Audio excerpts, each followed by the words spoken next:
Great, thank you. Thank you very much, and welcome to our sort of mini roundtable on geopolitics in Southeast Asia and Greater China. This panel is about Southeast Asia, very much squarely, and we'll be talking about various angles of domestic and international politics across this huge and diverse region, as well as focusing in on particular countries within it. And so we've decided to go in reverse alphabetical order. So our first speaker today will be Laura Southgate from Aston University. Thank you very much. Thank you very much for the invitation. It's nice to meet everybody. Quite a broad remit on what to talk about. So I decided to take my lead from the State of Southeast Asia survey. So some of you may be familiar with this, some not. It's an annual survey that's published, which covers the opinions of all of the states in Southeast Asia around a variety of different topics about political, security, economic challenges facing the region. And the respondents are drawn from various sectors within Southeast Asia, so the business sector, for example, policy, academia. And it was quite enlightening about what some of the major concerns are for the respondents of the State of Southeast Asia survey. And I think it tied in with some of the things that I think are some of the major challenges facing the region at the moment. And the 2024 report is very indicative, I think, of issues undermining stability and security. The first of those which I wanted to touch on is the resurgence of great power security competition in the region. So this touches on our first panel as well, and how that impacts Southeast Asia. So geostrategic rivalry between the United States and China is reigniting great power security competition in Southeast Asia. And these evolving dynamics between these two great powers is posing both an unprecedented challenge for Southeast Asia, but also with some opportunities as well. And particularly intensifying economic challenges between the major powers was a major concern for those that responded to the State of Southeast Asia survey, particularly issues between being caught between the two major powers and how that is a pressing concern. So it's important to note, first of all, that geopolitical competition between the United States and China, it does bring some benefits to the states of Southeast Asia. In their bid to attract regional allies, states such as Vietnam, for example, Malaysia, also Indonesia, they can benefit from this economic challenge between the US and China. So, for example, they benefit from stronger inflows of foreign direct FDI. They also benefit from infrastructure projects and infrastructure funding as well. They benefit from greater access to finance. So there are some economic benefits here with regards to this geostrategic rivalry. However, security competition is also increasing regional tensions, and in doing so, it's undermining security. And there's a real concern for the states of Southeast Asia that they might be being placed in a precarious position of having to potentially choose between either the United States or China moving forwards. And this is something that the Southeast Asian states want to avoid as much as possible. They don't want to choose sides. They don't want to become a major power proxy. If the State of Southeast Asia survey is anything to go by, with regards to who's winning in this battle for influence in Southeast Asia, it appears at the moment that China is narrowly overtaking the United States in terms of being a prevailing choice for the region if they are forced to align themselves in an ongoing US-China rivalry. So this is something that's quite new, that's developing in the region.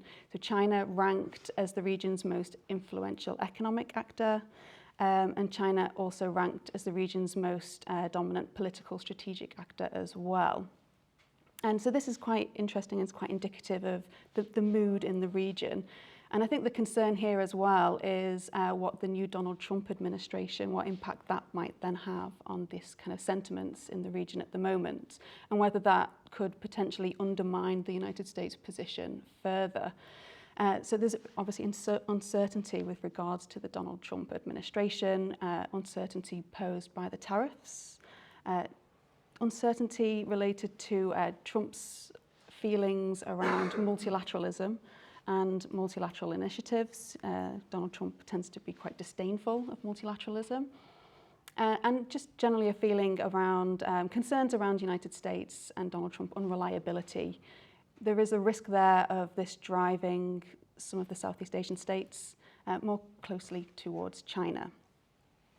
Geopolitical competition also raises a further challenge, particularly that of undermining ASEAN internal unity. So we did touch on ASEAN as part of the first panel.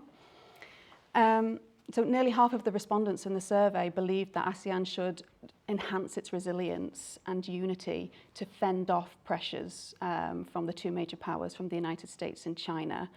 So there is the concern regionally that these pressures from the two great powers might undermine ASEAN's standing in the region, its ability to act multilaterally, for example.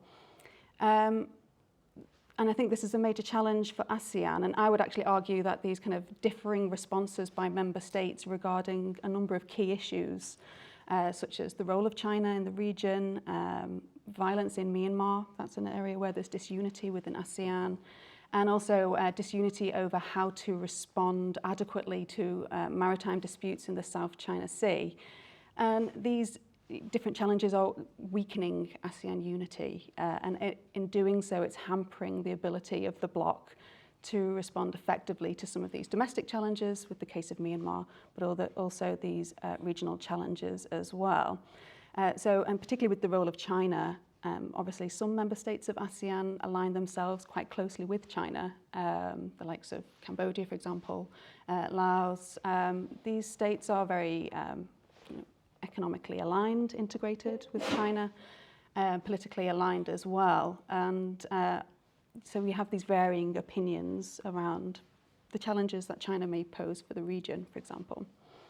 And that brings me on to the second issue that I wanted to briefly discuss, which is that of maritime security, particularly aggressive behaviour in the South China Sea, and how that is a major concern across the region and the impact that that's having with regards to security in the region, but also international security more broadly as well.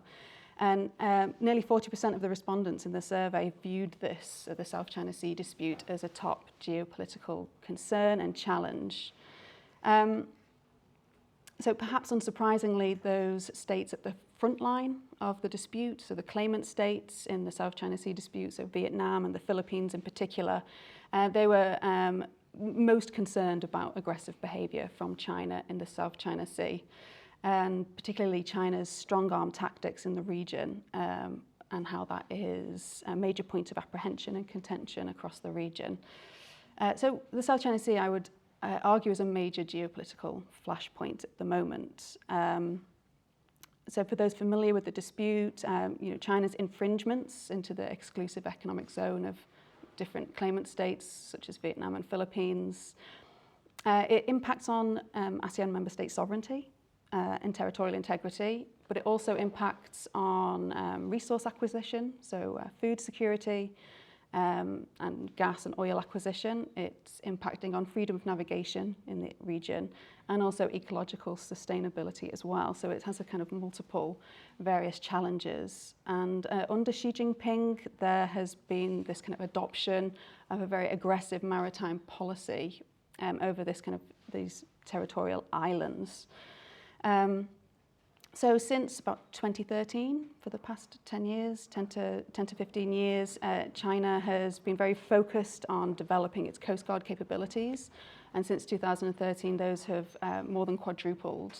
China has also militarized its fleet of fishing vessels that work in the region, and they work in tandem with the Chinese Coast Guard, so to operate in these kind of disputed waters. So this is sometimes referred to as China's maritime militia, this language. And these vessels, they're ostensibly engaged in commercial fishing, but they in fact operate alongside Chinese law enforcement and military to achieve Chinese political objectives in these disputed waters. China has been using what's referred to as grey zone tactics in the South China Sea to great effect. So these are essentially actions that use China's instruments of national power, but they maintain them sort of below key escalatory thresholds, so to try to prevent all-out war. And this is proving to be a major challenge for all of the coastal states that are both involved in the dispute, but also just the coastal states, the other coastal states of Southeast Asia as well. So China now maintains about 6 to 8 warships, I think, in the Indian Ocean at any given time, and the fighter jets are often conducting regular intercepts as well against aircraft in the Indo-Pacific. So I think the situation there is quite heightened, and we see therefore also a response by the United States and other allied powers to kind of push back against China in the South China Sea. So there's been a number of joint naval exercises hosted in disputed waters with the United States alongside, for example, Japan, Australia, New Zealand and Philippines. So that was a new naval military exercise that was conducted late last year. The United States has also stated that it might consider accompanying vessels from the Philippines to resupply disputed shoals as well. So there's the potential here and the real concern that we're seeing an escalation between the United States and like-minded states and allies with vis-a-vis China in these disputed waters. So there's a real potential for miscalculation. There's a potential for conflict. That the potential there remains quite high. And I think that presents a major security challenge for Southeast Asia and the wider Indo-Pacific as well. And then the question here is, how can Southeast Asia states respond to this major security challenge? And this is potentially something we can touch on as part of our discussion. I know ASEAN has been attempting to implement and to encourage China to sign up to a code of conduct in the region that would de-escalate tensions there, and that would encourage China to sign a sort of legally binding code of conduct with regards to its behaviour in the exclusive economic zones of these kind of claimant states. It's been attempting to sign this code of conduct for a number of years now. There is already a declaration of conduct that's sort of been signed, but it's routinely ignored, essentially, by China and other claimant states as well. So, yeah, there's questions here about, is ASEAN going to be able to, get this signed? Is ASEAN going to be able to reduce tensions? And I think one of the major problems, again, to touch on the issue that I mentioned earlier, is this issue around ASEAN internal unity and disunity. And I think that's been a major issue with regards to ASEAN being able to respond to this challenge with one voice, essentially. But I'll leave it there so we can touch on these points as part of our discussion. Great, thank you. Thank you very much. Next up, we have John Sidel from the London School of Economics. Thank you. So as I was thinking about recent developments and trends across Southeast Asia in the past few years in advance of this discussion, it occurred to me that there's a very stark disjuncture between the sort of continuing dynamism of the region in economic terms, even in the face of an economic downturn in China and all sorts of difficulties in the global economy. The region still is pretty dynamic in terms of sustaining average levels of annual economic growth that of course vary across the region, and some countries underperforming compared to their previous performance, but still overall economic dynamism. And this is accompanied by demographic, social, technological dynamism that we see. And you can see it, especially perhaps compared to this country, which has been in the doldrums for some time, when you travel anywhere in the region. On the other hand, against this, we see real political stagnation. And if you're not an economist, if you're not a business analyst, if you're not an anthropologist or sociologist, where you'd have lots of interesting things to track across Southeast Asia, it seems to me, if you're studying the politics of the region, it's pretty damn boring. It's barely worth studying at the moment in many ways, right? If that's your meat and potatoes, it's a pretty pretty dull meal. So if you look at the Philippines, we see in 2022 the election of Ferdinand Marcos Jr. from a sort of narrow set of possible candidates and from a narrow set of families from which we see, you know, a second generation president from the same family. In Indonesia, the handover from Joko Widodo or Jokowi to Prabowo, again, in a sort of inside fix in a very oligarchical and heavily cartelized political system. We see the stymieing of political change in Thailand with the handing over of power in a sort of dirty deal, leading to Thaksin Shinawat's daughter eventually assuming the prime ministership, and the old Future Forward, Move Forward, then Prachachon Party, the People's Party, prevented from its rightful place in running the country. And if you look at successions that have been effectively stage managed in one party authoritarian regimes like Vietnam, Singapore, and Cambodia, father to son, again, you know, very stable, stagnant. A kind of political impasse has been reached, perhaps akin to, you know, a certain kind of impasse we see in other parts of the world.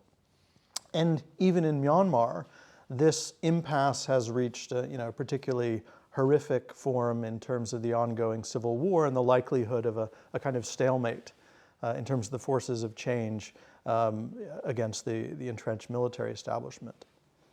But it seems to me that in trying to understand that political stagnation relative to the economic, social dynamism of the region, that we need to do what the scholars in the preceding panel did and consider the underlying growth model.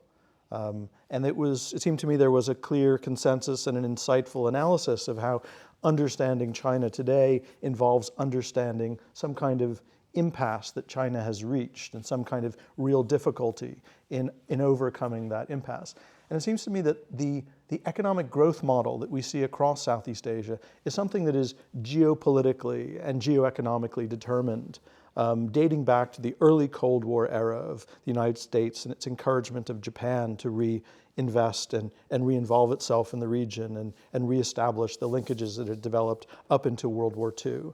And then with the Plaza Accord in 1985, with the NDACA and then the Super NDACA, the offshoring of Japanese investment in the region and the conversion of Southeast Asia into a sort of production base for Japanese and then South Korean and Taiwanese, along with European and American firms, was an economic model in which the driver of growth in terms of export manufacturing alongside other kinds of exports was captured, dominated by foreign firms.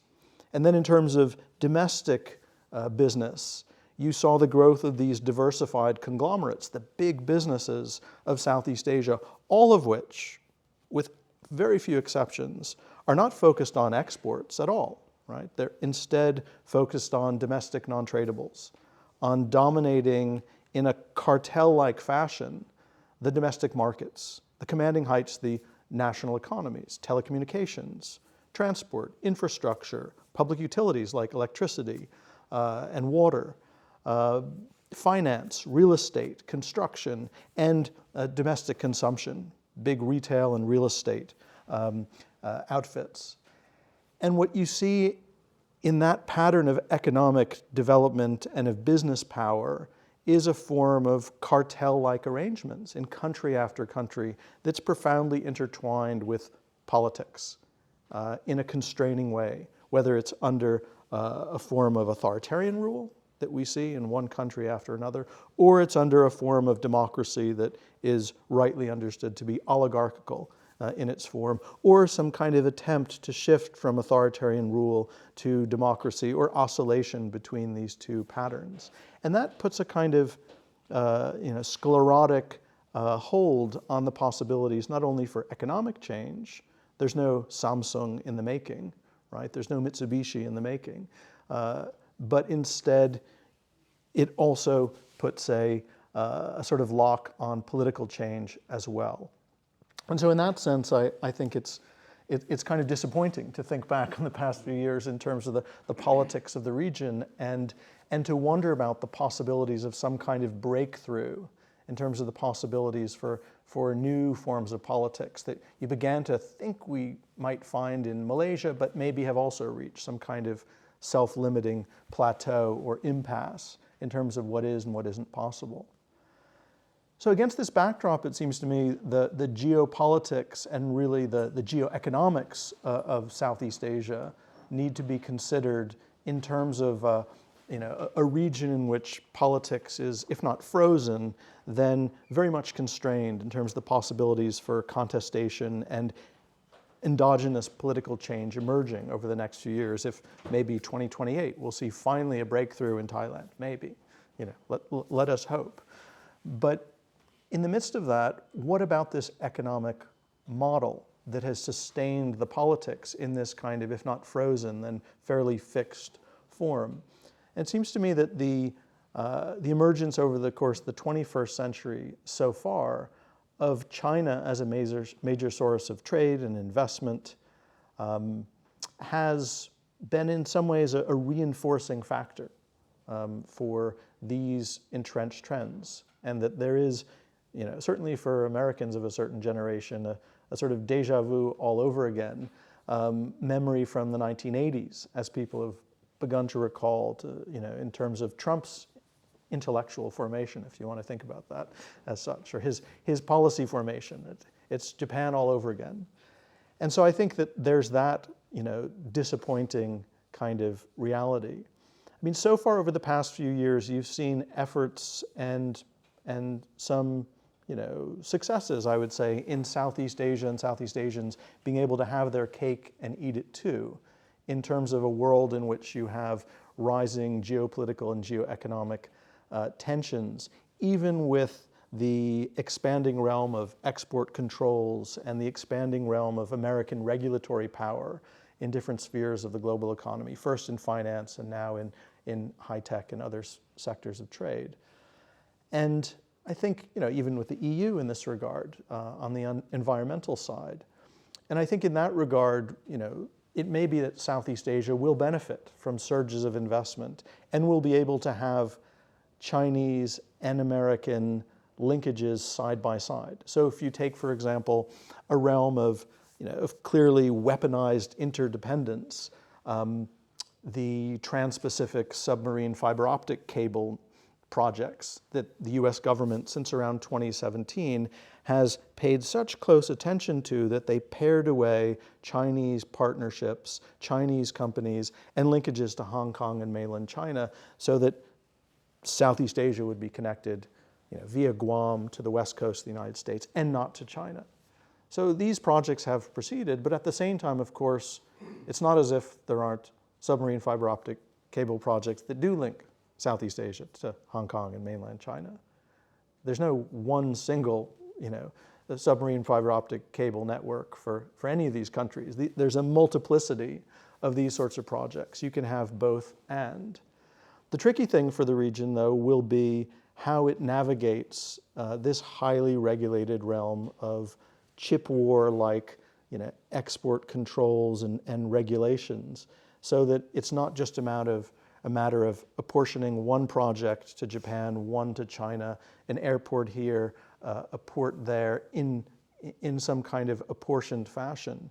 But what sort of production networks you really get yourself involved in if the long-term goal for the region in economic and thus political terms will be upstream movement in terms of industrialization. How can Southeast Asian companies move from, dominating local markets, but being bit players in terms of export markets? How can you move from auto parts into something bigger than that? How can you move from, the minor parts of the process of constructing semiconductors to something more advanced in terms of upstream movement? That's the great challenge for the region in economic terms, and I think it has political significance as well. So I'll leave it at that. Great, thank you very much. And last we have Catherine Jones of the University of St Andrews. All right, thank you very much. And thanks to Bill, Alex and Kathy for all the organising of this event. It's a huge pleasure to be here to be able to speak to you and also to be able to follow Laura and John. And I'm going to try and pick up on some of the things that they've mentioned. But I maybe want to focus on 4 trends that I see operating within the region. And in different points, they pick up on other things that both John and Laura have said. So my first trend and my optimistic moment for a Thursday afternoon is I have always had a belief in the ability of the region to hedge. And this sort of goes to John's final point as to how is it going to manage to continue to operate in that space, right? How is it going to continue to be a part of a supply chain for Japan, but also be a component in a supply chain coming from China or other states? But looking back even all through the Cold War, I see one of the trends of this is one of the most sophisticated hedging regions in the world. It seems to have been very successful at being able to hedge for a very long time. And so one of my trends is I have a great belief and a great confidence in the resilience of the region, which may connect to some of the negative things that John's talking about around one of the things that it seems to be resilient in is maintaining political systems and approaches and frameworks that maybe have had opportunities to change or transform that haven't been taken. But that resilience may also be a benefit going forwards, not just a negative.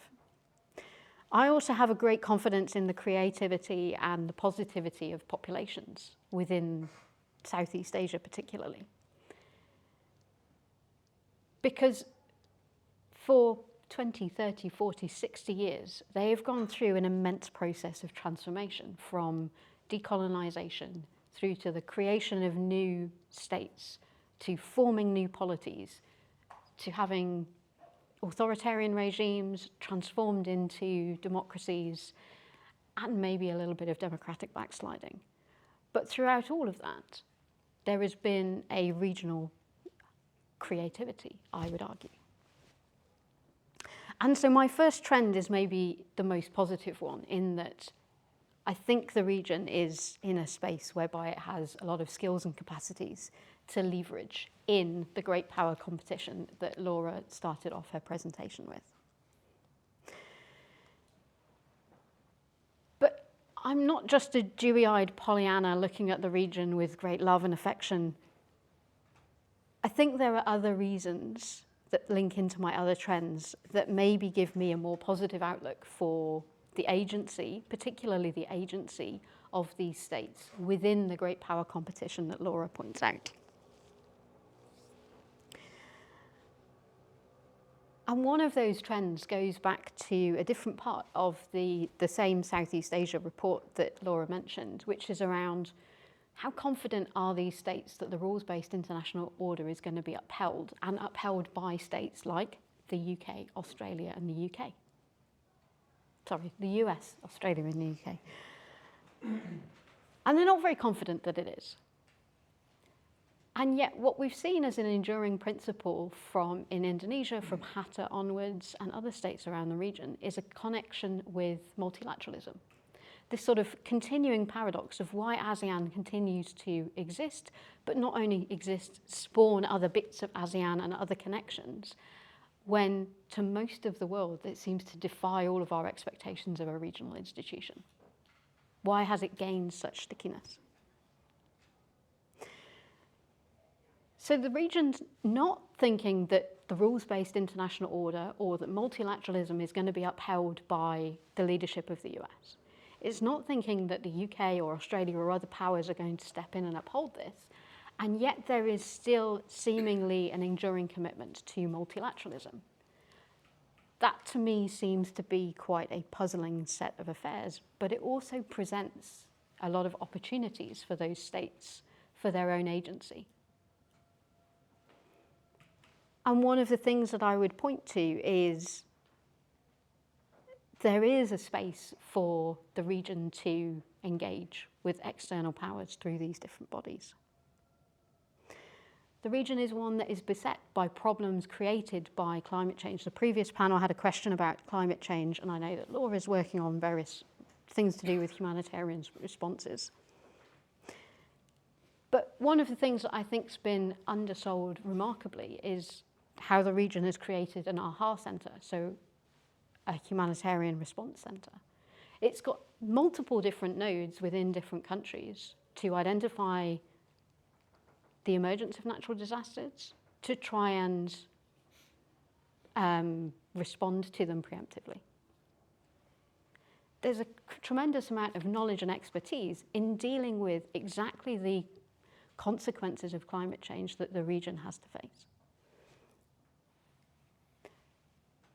One of the other things that I think comes across as one of the trends in the region is, and I remember having this conversation when I was in Australia about 2 years ago, the US-China relationship is a big security concern for the region. The rivalry, as Laura rightly says, the resurgence of great power politics is a concern for the region. It is a major security issue. But maybe a bigger one remains the fact that populations, livelihoods, local economies are routinely destroyed by the effects of climate change. And actually, being able to work both domestically to plot pathways forwards to make communities, to make economies more resilient, is maybe one of the most positive trends I've seen. It is not flawless. There was a paper by Alistair Cook and Melly Calabrero Anthony, I think a few months ago, where they were talking about there have been some big successes in the region, but there's still more things that can be done and are being done.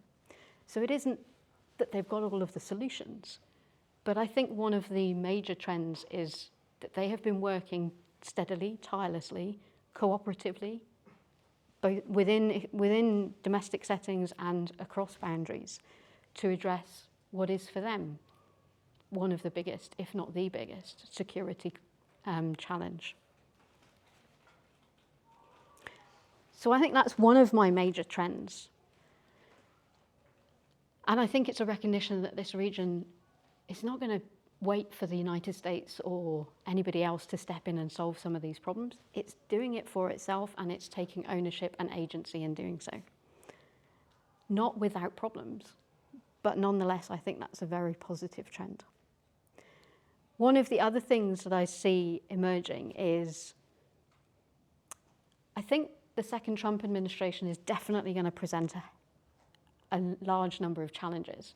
The sort of cuts to US aid in the last few weeks are going to impact on the region because it is still a recipient of various portions of US aid across this space. But the emergence of interest-driven politics, rather than narratives about norms, maybe also puts this region in a better space than maybe parts of Western Europe, where they can bank on interests, right? If they go and sort of say, these are our interests and we're going to respect your interests, that maybe connects in a deeper way to the politics of the region in a way that's less troubling for parts of Southeast Asia than it might be for parts of Western Europe. And so it might not be something that many people would welcome, but I think it adds an element of predictability. And I'm going to stop talking soon, but one of my other trends that's maybe the most negative is that as all of the big narratives of the world get absorbed into the US-China disputes or the role of Russia and Ukraine, one of the things I think we end up doing is a trend is that we are missing what is still not being identified and therefore engaged with. So there are big problems that the region is facing. John mentioned one of them, which is Myanmar. It's like the UK has a long-term connection with Myanmar. It has had a lot to do with and trying to respond to this. And my fear, I suppose, is that a trend that we are going to increasingly see is as the UK ends up being drawn into great power politics and geopolitical splits, we're going to end up missing out on some of the trends that are very destructive in the region or have the potential to be very destructive. And my concern is that we start missing all of these things that don't immediately fall into the most prescient issue of the day, where the UK and other powers, both within the region and outside the region, could have a tremendous positive effect. And my concern is that those positive engagements are going to be reduced because everything's going to be sort of moved into that meta space of great power politics. And with that, I'll stop. Great, thank you. Thank you very much, all three, for several fabulous talks and a really wide-ranging discussion. I'll just make one very brief set of remarks before we open for questions. I wonder if it might be actually more interesting to conceive of politics as exciting and the economy as kind of boring in the following way. Not only because otherwise our work is really boring, right? If Southeast Asian politics is boring, all of us are out of a job, basically. But also in the sense that there is, I think, a kind of region-wide economic model that is increasingly coherent and increasingly stable and productive. That's boring in a way. It's a positive story, right? It makes us think, oh, this is a good thing. And it is a good thing, I think, for a lot of people around Southeast Asia and beyond. But that's a model of rapid economic growth that's finally breaking the barrier of that kind of 4 or 5% box or trap that so many countries used to complain about or have complained about, continue to complain about. Many economies now are growing a little bit faster than that. The region is integrating economically with each other, with different parts of the region with one another, and increasingly with China as well as the global economy as a whole. And this is working on a certain level, right? So that's a positive story, but it's not a terribly interesting story. The interesting story on politics is that almost every single country in the region is beset by high-stakes political contestation, even conflict. And Myanmar has been mentioned, but not only is, Myanmar is the most obvious example, but if we look at Cambodia in the midst of this very difficult political transition with all kinds of forces not getting a political voice fully, but very much discontented. If we look at Vietnam, right, where one-party rule has been maintained, yes, but internally, the party in Vietnam fractured really sharply over the last 12 to 18 months. And there were all kinds of very high-stakes battles that played out at the very top of the system, right, and among different factions within the party in Vietnam. If we look at Indonesia, yes, the handover went smoothly from Joko Widodo to Prabowo Subianto, who won the election finally, third time's the charm, I guess. But at what price and at what cost to specific factors in the political equation, right? So is Indonesia's era of democratization coming to an end? Are we seeing the rise of a kind of right-wing populism infused with militarism? Are we back fully to a cartelization and familiarization of politics that maybe looked for a brief moment like it was beginning to change away from that, with Joko Widodo himself actually being kind of the first representative of that? And we could go on country after country. In the Philippines, yes, it's boring. The son of the old dictator is back in power. But who was in power before him, right? Duterte was not the typical kind of three families that pass power around, right? We had the right-wing populist. He was in power for a while, and then he lost.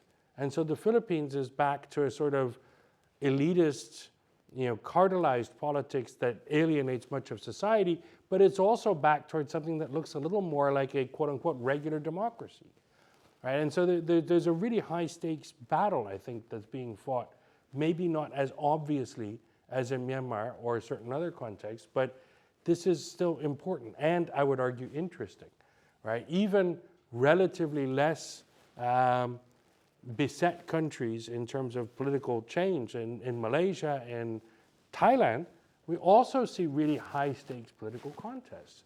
And maybe we think that the way they're resolved is more of the same or back to the old ways, but That in and of itself is important and I think quite interesting. Even Singapore, actually, with the transition that's happened over the last really 12 months as well, roughly, to a new government and new prime minister. Yes, it's still PAP and it's still sort of the old way of doing things, but it's a break from what had been there, and there was a significant political contest, I think, that we just didn't see, is behind the scenes. So then in terms of geopolitical competition, where does that leave the whole region? I think that, yes, the region's innovative, right, and responsive to this, but it's also fragmented in the sense that every one of these countries is going to approach this challenge, this hedging challenge and balancing challenge and so on, quite differently. Not necessarily so much from an economic standpoint, but from the political standpoint. And I think that's really important to remember, that it's going to be very hard to get ASEAN unity on anything approaching a security framework or security arena. And so that potentially has two important effects. One is to separate economics from politics, which can also mean taking different sides, if we think about this US-China competition, in different spheres of relationships, right? That it is possible, and I think probable, that a lot of countries may side with China economically and the US politically. And China and the US are going to have to figure out a way to be okay with that, if that's indeed what happens. But it also means that there will not be a coherent response to a challenge like the South China Sea dispute across the whole of the region. And this, I think, increases the odds for inadvertent or accidental escalation of security disputes, both between Southeast Asian states and between states in Southeast Asia and great powers outside the region, or between external great powers in Southeast Asia. Right? And all of those, I think, are incredibly dangerous and are maybe the most interesting politics of all, if we want to get to that. But interesting, not in a positive way. So let's open to questions and see what we get from the floor. Anybody with a question or comment? Thank you so much. I have a question for John, actually. You mentioned this question of, whether these countries, will industrialize and actually shift towards having their own companies actually getting into this export sector. But is there kind of an intentionality issue? I mean, if I'm an oligarch, let's say in Malaysia, for example, and I can take money off, foreign companies and money off, let's say, the local kind of monopolies, do I really necessarily want or need to see this kind of industrialization, given that it also may have certain kind of political impacts as well? So if you do see that happening at some point, what would be the impetus for it? Because I don't personally see it happening from the local politics. And as we said, it's quite stable in that regard. Thank you.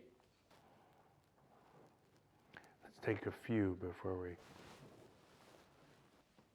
Hi. I have two general questions for either, any of the speakers. So the first one is, we talk a lot about US-China competition in this region, and I'm wondering what about the nearby secondary powers like Japan and Australia? How do they navigate this, and how do they try to influence the region? And the second question would be, Laura talked about the slightly more positive view towards China in the region right now, and I'm wondering, the overseas Chinese in the region, what's their perception of China and US, and how do this population factored into the geopolitical change in the region in general? Yeah, thanks. Let's take one or two more over here. Well, with reference to the last panel, talking about the shift in the US-Russia relation, which might impact the relation of China with East Asian country. I also would like to know if that shift would also impact the relation between China and Southeast Asian country, like mentioning that China might get closer to Japan, South Korea. How about Southeast Asia?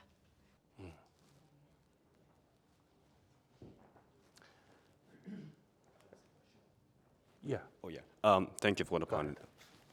If anyone had a question, just one quick question. So my question is about actually the sense of security in ASEAN Southeastern country. What confused me is when, say, Prabowo Subianto, new president Indonesia, meet Xi Jinping in China, they had this security dialogue, and they actually, Indonesia say there's no overlapping territory in South China Sea, which might be quite surprising in terms of security.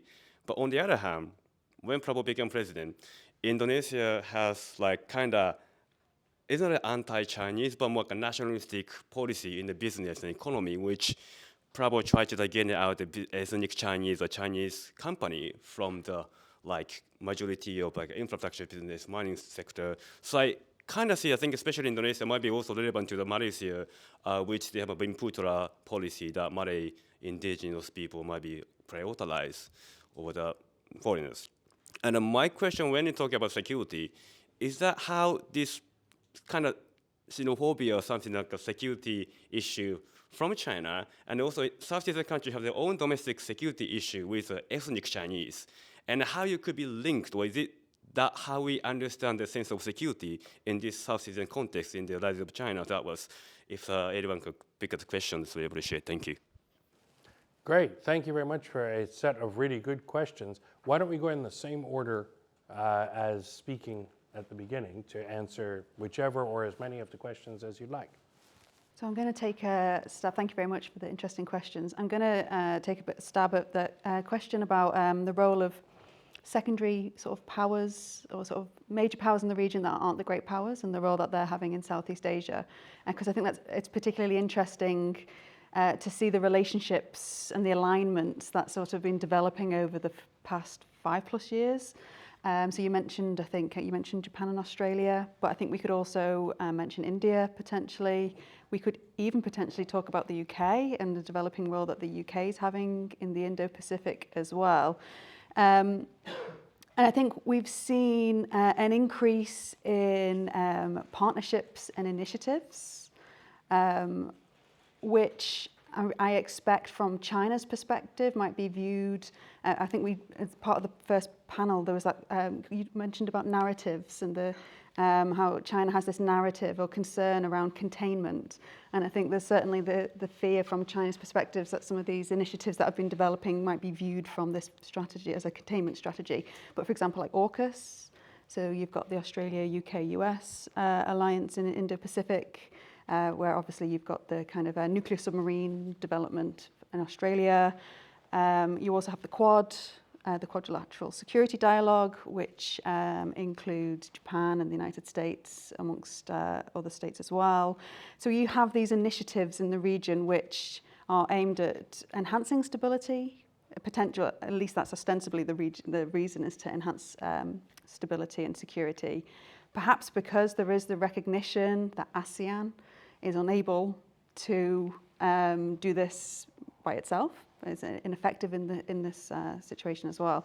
So you've got these sort of minilateral or multilateral security initiatives developing, but you also have a higher degree of bilateral initiatives that have been developing as well over the past 5+ years. So for example, I think Japan has worked closely with Vietnam in terms of capacity building with regard to its maritime coast guard, for example. I think India is involved with capacity building in regional states as well. So you do have these sort of interested Indo-Pacific states, which are having an increasing role in strengthening the resilience of Southeast Asian states, to help support them, for example. And this isn't just with regards to supporting them with regards to China, for example. So Kath, you touched on like the climate and maritime security. So my discussion was very much around like traditional maritime security, but transnational maritime security challenges are a major concern for the whole of Southeast Asia because the majority of Southeast Asian states are coastal. So there's major challenges with regards to piracy there, unregulated fishing, pollution, plastic pollution, depletion of resources. So, and this is a major, security challenge. It's just a transnational challenge. And so these additional, like Japan, India, Australia, trying to build the resilience of Southeast Asian states in these areas as well. Training initiatives, naval exchanges as well. So there's a lot going on in that space. Great, thanks. John, do you want to? Yeah, I guess on three different themes from the questions, I have something to say. First, in terms of this issue of the interests of Southeast Asian businesses in trying to transcend the existing growth model, clearly for many Southeast Asian businesses, the question is, yeah, why, if it ain't broke, don't fix it, right? I mean, if you can dominate one economic sector after another, then you just keep moving into other sectors as they emerge. That's why these conglomerates are diversified. It's sort of like, if you've once you've maxed out your market share in one sector, you move on to the next and the next, the next. And so long as the growth continues, so long as more Filipinos and Thais and Indonesians are eating more ice cream, drinking more beer or Coca-Cola, real estate prices are going up, people, are buying more cell phones and clocking in more time on their phones and juicing things with more electricity that you're running, as they say in the Philippines, tuloy ang ligaya, the happiness continues, the party goes on. But that means that these companies and these businessmen, to their credit perhaps, are unself-interested, are nationalist in their interest in the overall health of the economy and in the expansion of the power of consumers, because the more consumers consume, the more money they will make. But if you take Thailand, I think there's a very good example here. Thaksin Shinawatra, who's big in telecommunications, one of these domestic, captured, cartelized markets, he is, give him credit, responsible for a major democratic breakthrough in the country's history, in which finally an elected prime minister would assert actual control over, the state, including its military establishment, in terms of appointments, in terms of personnel as well as policies. But he was clearly not so unself-interested in a variety of ways that led to the ease with which he was removed, and yet kept coming back because there's an appetite for something more. By contrast with Thaksin, if you look at this party that keeps coming back under different incarnations, Future Forward, Move Forward, Prachachon, People's Party, the founder of this party, this guy Thanathorn Juangroongkit, he comes from a family that is hugely successful in auto parts. And Thailand saw more than Malaysia with its Proton Saga, a knockdown Mitsubishi Lancer, more domestic content and upstream industrialization in automobile production than any other country in Southeast Asia. And so he knows what it takes to try and increase domestic content in actual production. And he knows that the country has, a crappy system in terms of electricity, in terms of water, in terms of competitiveness law, and so if you look at what his party is trying to do, to go to Bill's point that there are things going on, they're just one level down, in terms of reform advocacy campaigns and reform legislation and efforts to change things from within, which are worthy of study and support. They know what needs to be done, but they're still on the outside. So I think that's an example, and it's no coincidence perhaps that it's in Thailand where you do have some of these success stories. Even more than in Singapore in some ways. So I think that they are intertwined causally in all sorts of ways. In terms of powers beyond the United States and China worthy of focus, in this country, there's this strange, weird blank spot in terms of people not wanting to think about or talk about Japan. Maybe it reminds people in this country too much of the United Kingdom in all sorts of ways. Japan is crucial for understanding Southeast Asia. The entire transport infrastructure system of almost all of Southeast Asia is designed so that every year, hundreds of thousands, millions of Southeast Asians will buy more Japanese automobiles and motorcycles. And when they finally figure out that they need a mass transit system, Japan will design it for for them, and we'll finance it, and we'll build it, and we'll supply the rolling stock, and we'll make even more money from it. So Japan is a major player in Southeast Asia and a major bloc to further Chinese advancement. And the real competition in geoeconomic terms is really between China and Japan. It really is. Major infrastructure projects. Because all of Southeast Asia is addicted to a Japanese model and a Japanese supply in terms of transport and infrastructure. In terms of the overseas Chinese and in terms of Sinophobia, there were different questions, but I think flip sides of the same coin. I think there's a huge exaggeration of Sinophobia in Southeast Asia, of how vulnerable the ethnic Chinese population is. And you go back to 1998, Prabowo Subianto, he was directly responsible for actively instigating violence in 1998, which didn't happen spontaneously.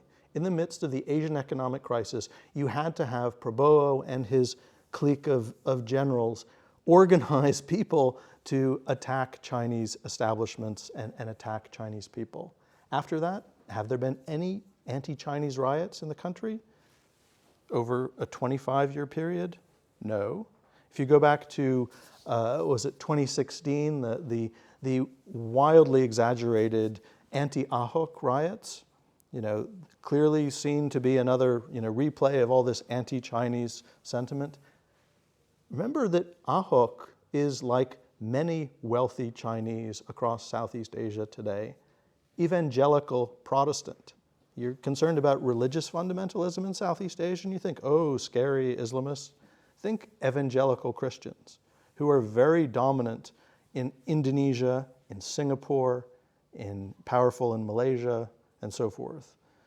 And in terms of their orientation geopolitically, their orientation is in many ways trans-Pacific and onto Taiwan and onto the West Coast, and in that kind of circuit of Chinese evangelical Christianity, Protestant Christianity, as opposed to oriented towards China. That's my view.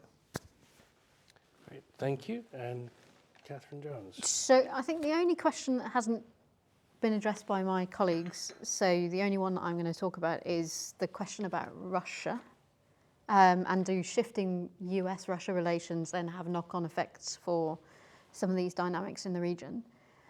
And one of the things that I think's quite interesting from all of that is it's a possible maybe.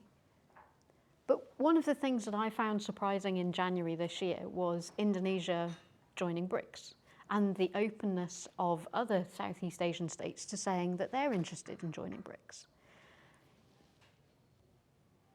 And about 10 years ago, when BRICS sort of started to be formed as a thing, I was one of many people who thought this is not going to turn into anything. But slowly, it's built some other legs. So the BRICS Bank, which still doesn't seem to be moving forwards, but also other mechanisms that seem to be evolving. And one of the things I think it demonstrates is that, as Laura mentioned, don't make us choose. We're just going to try and find our own path. So we're going to see what's going on in the world. Yes, the US and Russia might be having a change in their relationship. There might be a shift in what China and Japan are doing. We're going to see what's going on, and we're going to still try and weave our path as best we can, defending our own agency and our own independence in what is an increasingly contested world. And looking from the outside, you might say, well, some of these states don't have a lot of choice. But one of the things that I think is happening is, being able to work with Japan for an infrastructure system, or being able to work with Australia in response in relation to climate or other things, is a part of the story that helps all of these states to work cooperatively and maintain their agency over their own international affairs. And so that's not saying it's not a dangerous world, and that's not saying that these things aren't going to have an effect. But I think the ability of these states to chart their own path is a part of that story that just seems to be never being really seen.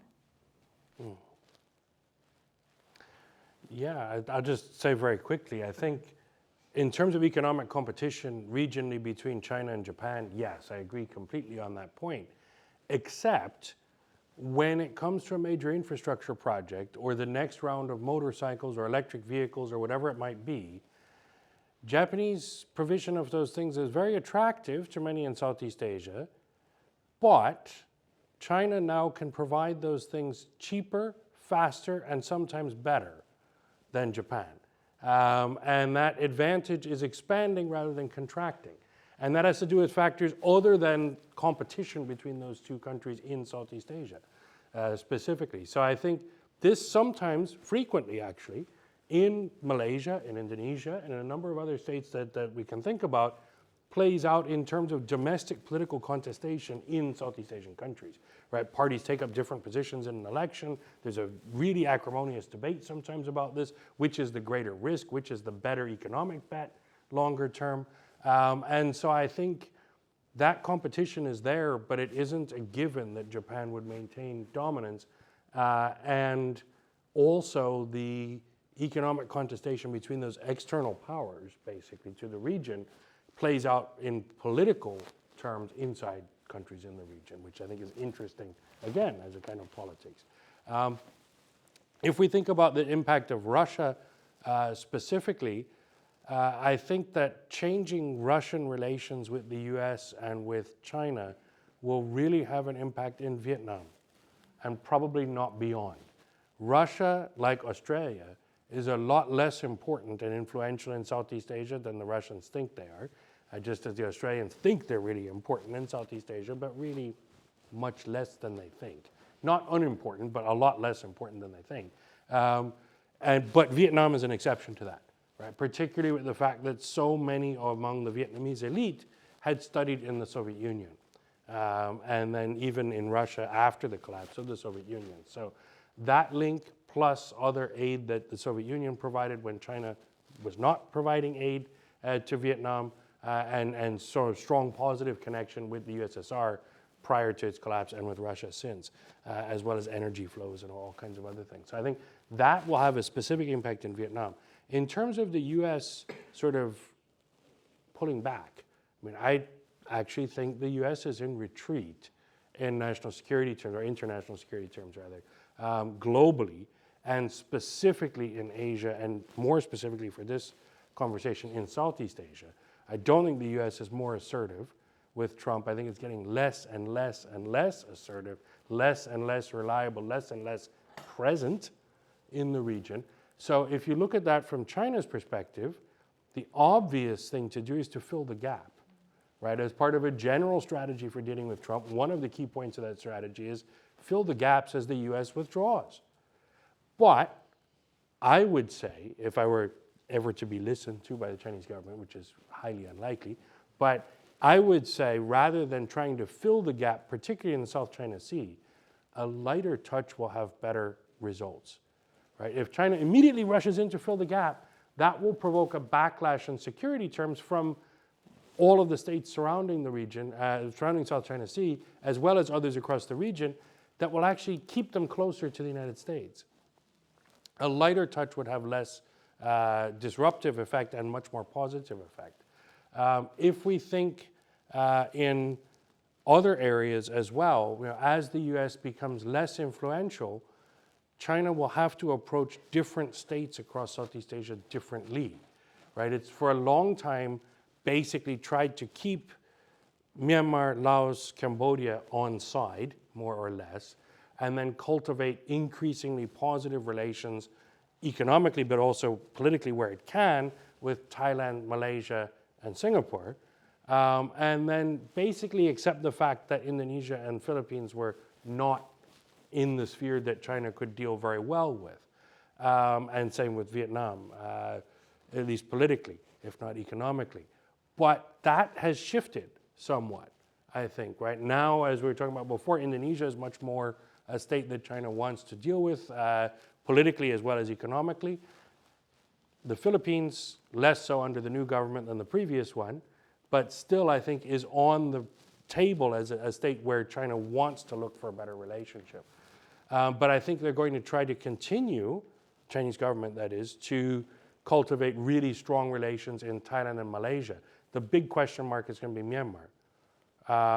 And Cambodia, Laos less so. I think they'll continue there to try to keep them more or less in the same column as they have been. But Myanmar is really a problem from China's perspective. The junta has been very ineffective at reestablishing full control over the whole territory. The ongoing civil war in the northeastern states has spillover effects, sometimes in the form of artillery shells, in China, right? There have actually been artillery shells landing in China and hurting people on multiple occasions. There's all kinds of problems in the border areas. There's a broader problem of these kidnapping rings, human trafficking, often via third states, Thailand and Laos, but sometimes elsewhere as well, into Myanmar to force people to work in either cannabis growing operations, scam call centers, or all kinds of other activities. Right? And this is taking place at a scale that it's become a major political issue in China. Right? It's all over the media. There's celebrities have been kidnapped. All kinds of weird things have happened. Right? And this is a significant headache for China dealing with Myanmar especially, but then with all of mainland Southeast Asia because of this. So I think China's strategy will be fragmented if it's going to be effective. If they adopt a sort of singular strategy, it will be less effective, just as if they adopt a fill-the-gap strategy in the South China Sea, it will be less effective. Do we have time? Maybe we do, I think, have time for one or two more questions? Yes, if we do them relatively quickly. In the front. Hold on one second. My name is Shankaran Buru. My research interest is European security and transatlantic security. So I'm going to go a little louder. So I'm going to go a little more. North Korean sending troops to the borders, about fighting on behalf of Russia against the Ukraine. Does Beijing had any sort of give them a green card in that, or they were aware or unaware of that from the beginning? Okay, let's see if there's maybe one other question as well. There's two that maybe one is a follow-up, and then okay. Quickly, it's not really not a question, but just to mention that actually, I think someone mentioned about the code of conduct that ASEAN tried to negotiate with China for a very long time, and then with reference to what Professor Bill has just mentioned just now, with the China trying to fill the gap kind of thing. Actually, the Malaysian chairmanship of ASEAN has a plan to conclude the code of conduct this year. So from what you said, maybe can be done. Yeah. This is an opinion, my opinion, about what do you think about 1984 and the George Orwell book? Do you think that's what's happening in reality? This is just my opinion, yeah. What's your thoughts on this? Okay.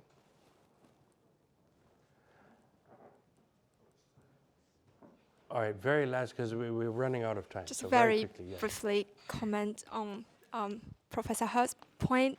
The way I see Trump administration, it seems like refocusing on dealing with China by cooperating with Russia and by retreating, like distancing itself away from Europe, is trying to refocus on Asia or like Pacific in general. So I'm still kind of confused, like how Trump would play in the region. Maybe like because its big strategy is to deal with China, so maybe the Trump administration won't retreat that quickly, and that the China to fill the gap. So it's just my general confusion. Yeah, thanks.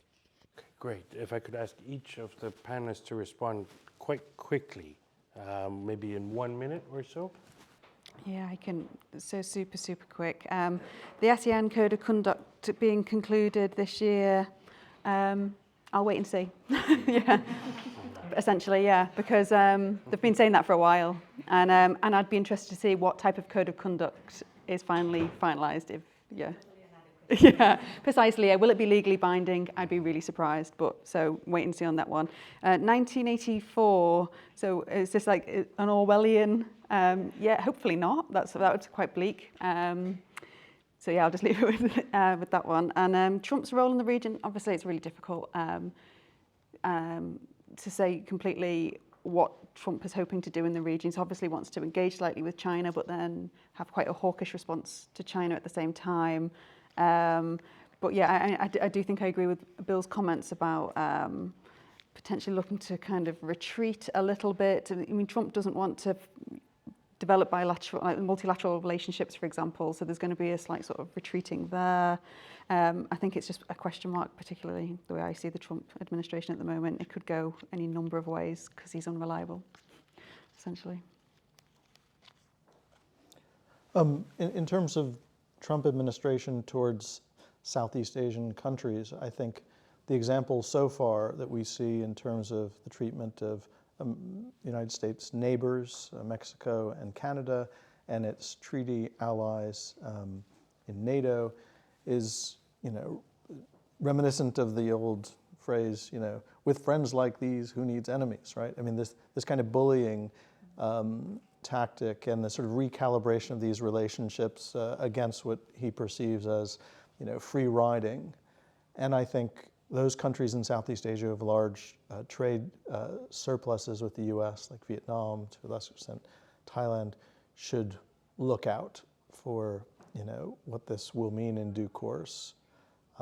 And I worry that in any of these bilateral relations, that kind of not just transactional, but very demanding bullying kind of quality will come to bear on the relationship, and that these restrictions on the export economies of the region will be tightened. So just very quickly on the US in Southeast Asia, I think I would say similar things. I would go back to what I said earlier about if we're heading into an interest-based foreign policy exuding from the United States, that offers opportunities but also risks. So it's probably a different set of risks if you're the Philippines than if you are Singapore or Indonesia, which maybe reinforces something that Bill said earlier about we're going to see different responses across different parts of the region. And maybe that's going to undermine ASEAN as a collective entity. But I don't necessarily see that as being wholly bad or wholly good. I think it's just a different way of interacting. Yeah, just very, very, very quickly then, on the North Korean troops going to the front to fight with Russia or for Russia, I don't think China's in the loop on that at all. I don't think they've been in the loop on any of what Russia's been doing in the prosecution of the war, particularly. The whole war does not work to China's advantage, and I don't think China is particularly supportive. The main issue is China cannot afford for Russia to lose and lose badly. Russia is very important as a balancer against the US and the West, and therefore it cannot lose catastrophically. But other than that, China really has no special stake in supporting Russia versus Ukraine, and in fact has a very positive, important, and long-term relationship with Ukraine across many aspects of that relations. So I think we don't want to overplay the degree of coordination there. If we think about George Orwell, interesting idea.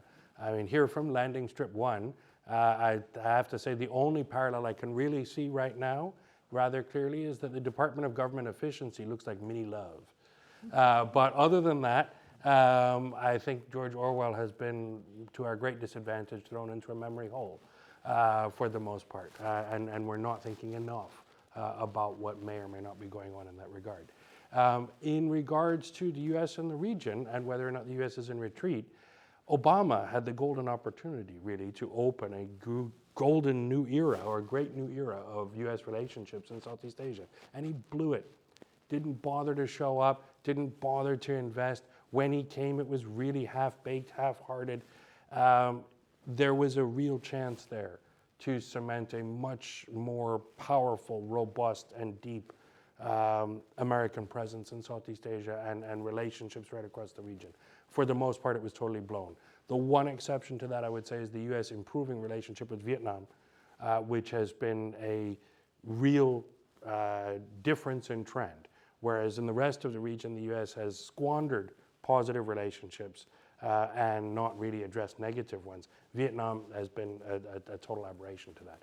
Philippines' security ally, treaty ally as well of the U.S., I think is being rather badly neglected by the U.S. now, and probably will grow more so, and I think perceives the strongest risk.